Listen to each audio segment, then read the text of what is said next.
సొంతముగా చేసే ప్రహ్లాదు శోభలరా.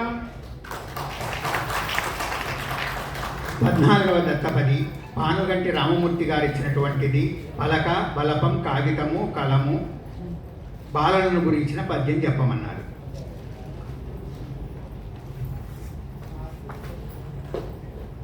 అది అన్ని అర్థములో ప్రయోగించమన్నారు పదాలను.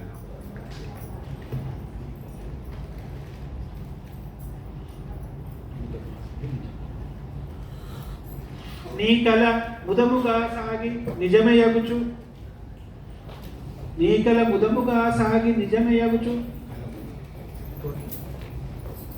పలకరింపుము జనముల ప్రమదమునను, పలకరించుము జనులను ప్రమదమునను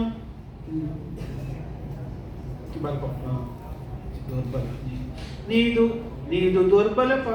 దుర్బల పంకము నిజము కాదు, దుష్టులంట కాగి తమిలో దూరబోకు. 15వ